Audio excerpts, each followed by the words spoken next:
Hello guys, আসসালামু আলাইকুম। আশা করি আপনারা ভালো আছেন। আমিও ভালো আছি। তো আজকে এই যে ভিউটা দেখাচ্ছি, এটা হচ্ছে হায়দ্রাবাদে পুরাতন ব্রিজের ভিউ। এই জায়গাটা আমি আগের দিনকেও দেখেছিলাম, যখন ইন্টারভিউ দিতে যাচ্ছিলাম হসপিটালে, তখনই এই ভিউটা দেখেছিলাম।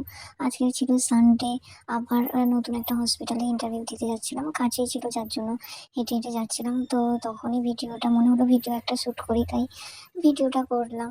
এখানে দেখো কতগুলো পায়রা, আর এখানে আজকে সানডে তো তাই সকালে সব আসছে খাবার দিতে, সব ঘুরতে আসছে। তো সত্যি দেখতে খুব সুন্দর লাগছে, পুরো ব্রিজটার প্রথম থেকে শেষ পর্যন্ত এমনই হাজার হাজার পায়রা দেখা যাচ্ছে। দেখো, ফার্স্ট টাইম গাইস এমন এক্সপিরিয়েন্স হলো। উইথাউট রেফারেন্স ছাড়াই যে একটা জব পাওয়া এই বিদেশে কতটাই কষ্টকর তা বুঝতে পারলাম। প্রতিটা হসপিটালে গিয়ে গিয়ে সিভি জমা দেওয়া, ইন্টারভিউ দেওয়া, এক্সাম দেওয়া কতটা কষ্টে সেটা বুঝতে পারলাম। আলহামদুলিল্লাহ 3 থেকে 4টে হসপিটালে সিলেক্ট হয়েছি, দেখা যাক কোন হসপিটালে কাজ করা যায়।